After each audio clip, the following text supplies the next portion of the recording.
Secretos del Tepeyac, la verdad de Juan Diego y la Virgen de Guadalupe, una producción de Juan Diego Network.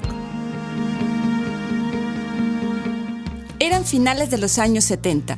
Eduardo Chávez apenas era un joven seminarista y en sus manos tenía un libro que iba a cambiar por completo no solo su perspectiva sobre el suceso guadalupano, sino que cambiaría toda su vida.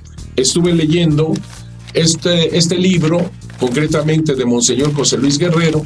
El libro se llama Flor y Canto del Nacimiento de México. Que me daba otra visión, me daba otros datos, como dicen, me daba otros argumentos. Era, sin lugar a dudas, fascinante para mí, porque yo siempre he sido muy mariano. Incluso mi vocación a la vida sacerdotal, yo estoy cierto que fue gracias a María.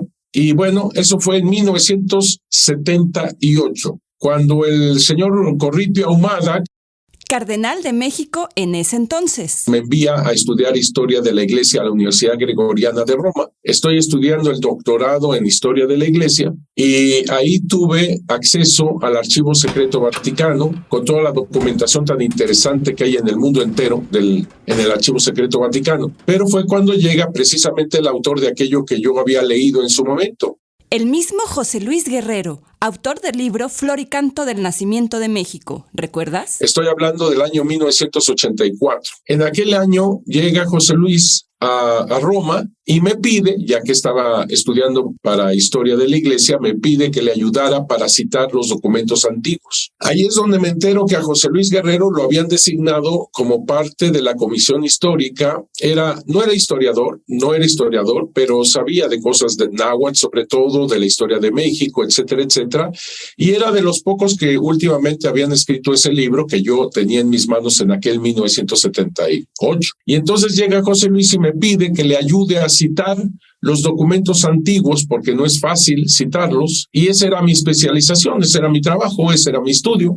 Pero aquí es donde, por primera vez yo creo, me voy dando cuenta de documentos en mano que hablan de Juan Diego, de su vida y virtudes, hablan de la Virgen de Guadalupe, documentos de los primeros misioneros, documentos del Archivo Secreto Vaticano. Ante mi asombro, había una documentación muy importante que se llama Los Coloquios y que se encuentra en el Archivo Secreto Vaticano. Inmediatamente fui al Archivo Secreto Vaticano para que yo los encontrara y los subiera en mano, cosa que logré. Así como otro tanto de documentación muy interesante, y es la primera vez que empiezo a ver los documentos históricos de mano. Y me voy dando cuenta más y más de la verdad de todo esto. Así comenzó el camino que uniría fuertemente el corazón de quien hoy es Monseñor Eduardo Chávez, con lo sucedido en el Tepeyac. Esto lo llevó a convertirse en uno de los mayores expertos de este tema en todo el mundo.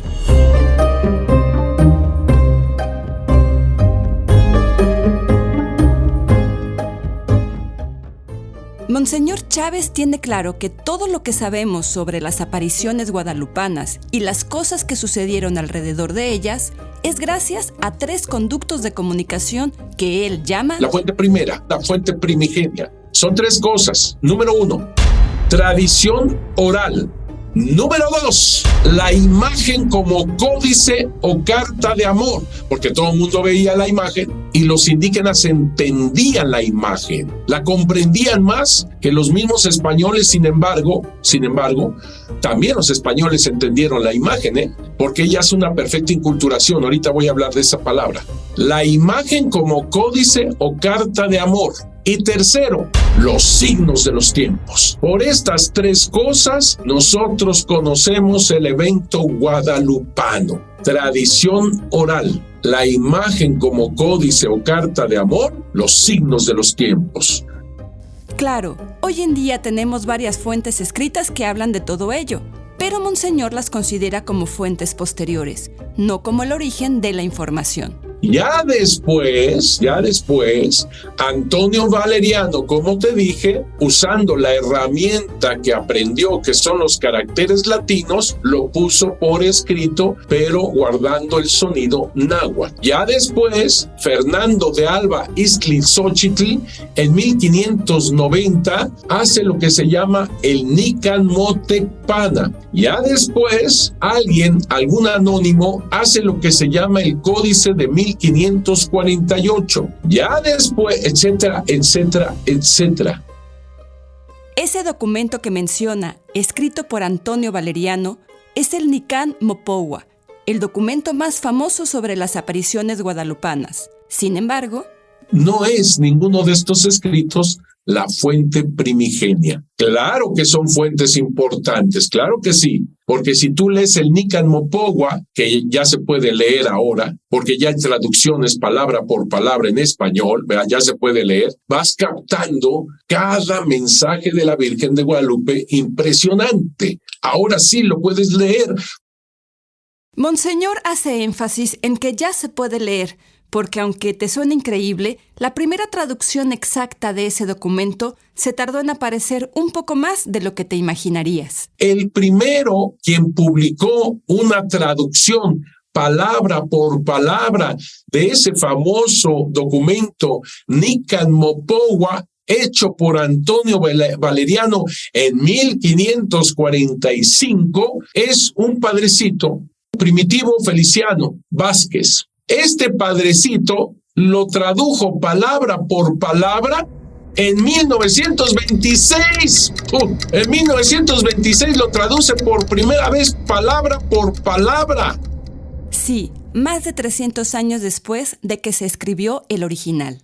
Esto no quiere decir que Miguel Sánchez, que te acabo de decir, de 1648, así como Luis Becerra Tanco en 1675, así como Francisco de Florencia en 1689, hayan expresado lo que pasó en la colina del Tepeyac a su modo, en su forma, pero no pretendía poner palabra por palabra el Nican Mopogua de Antonio Valeriano, que es uno de los escritos más antiguos que existen sobre la Virgen de Guadalupe, 1545-1546. Es ese documento que se llama Nican Mopogua. Nican Mopogua, Nican Mopogua, Nican Mopogua.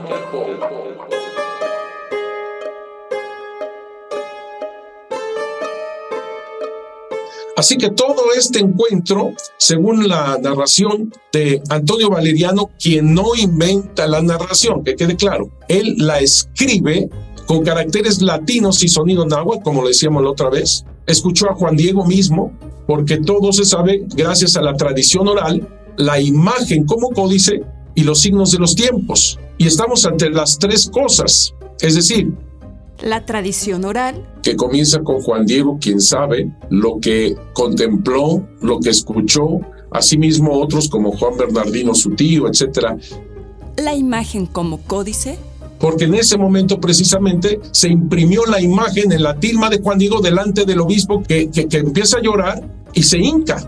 Y por último, los signos de los tiempos. Porque nada menos que cae exactamente el 12 de diciembre al romper el alba. Un 12 de diciembre bastante peculiar. Es el 12 de diciembre de aquel año de 1531, 13 caña, algo nuevo inicia lleno de la sabiduría de Dios, y el 12 de diciembre, como tú sabes, se estaba celebrando, o se podría haber celebrado, porque ya no se celebraba, la gran fiesta de Panquetzaliztli, que era como la Pascua indígena.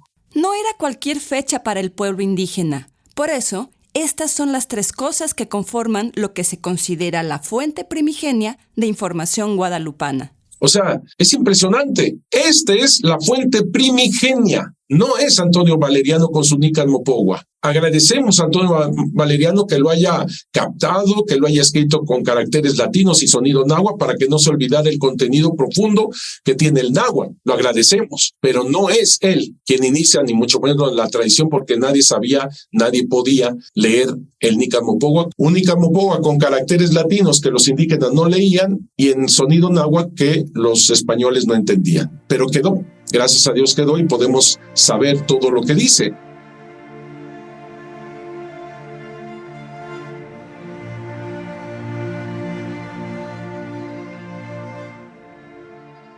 Después de muchos años involucrado en la investigación del suceso guadalupano, Monseñor Chávez tiene muy claro cuál es una de las grandes riquezas que acompañó las apariciones en el Tepeyac.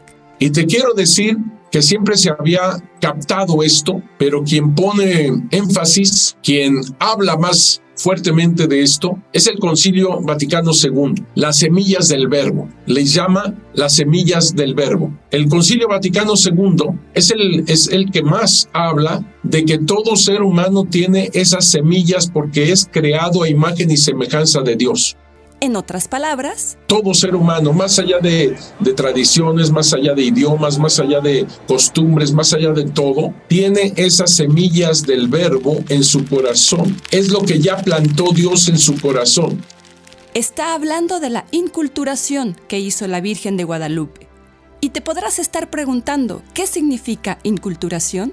Significa el descubrir esas semillas del verbo y llevarlas a la plenitud en Jesucristo nuestro Señor. Eso se llama inculturación del Evangelio. Lo voy a decir de otra manera. Es saber distinguir al ser humano, saber distinguir su anhelo en el ser humano, el anhelo de vida. Así lo dice el Papa Francisco. El anhelo de vida, lo que tanto quieres, lo que tanto procuras de fondo, desde las entrañas, el anhelo de vida. Y eso se traduce de ser feliz, de ser pleno, de ser libre, de ser vivir en la justicia, el anhelo de vida.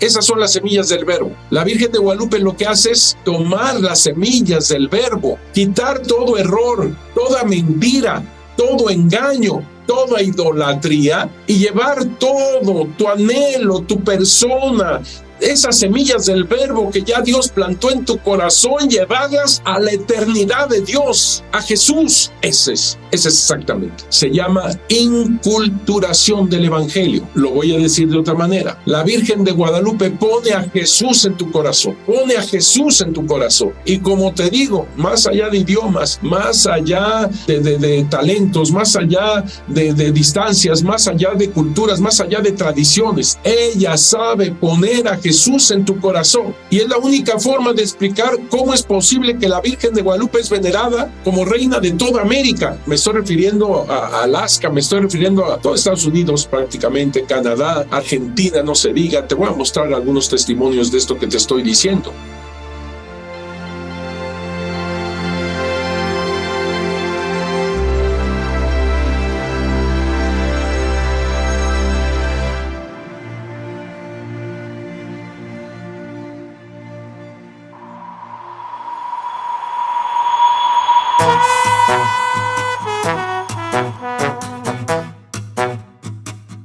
En el próximo episodio comenzaremos a profundizar en las fuentes históricas a las que Monseñor tuvo acceso para enriquecer la investigación que lo llevó a ser parte elemental en la canonización de San Juan Diego. Escúchalo la próxima semana en tu plataforma de podcast favorita. Y recuerda, si conoces a alguien a quien le puede interesar este podcast, compárteselo sin dudar. De seguro te lo agradecerá. Yo soy Angie Romo y esto es Secretos del Tepeyac, la verdad de Juan Diego y la Virgen de Guadalupe.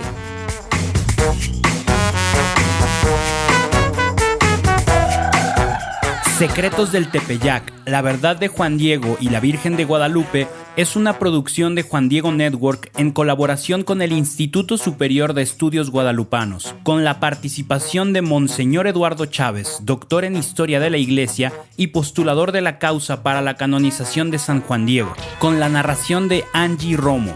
La edición de audio está a cargo de Gerardo Carrillo en 9y media Studios. El diseño sonoro es de Gerardo Carrillo y Manu Casten. Investigación, guión, producción y dirección a cargo de Manu Casten. Nuestro asesor de investigación es el padre Pablo Arce. Diseño de portada hecho por Alexa Casten. Estrategia de comunicación Carla Fierro y José Manuel de Urquidi.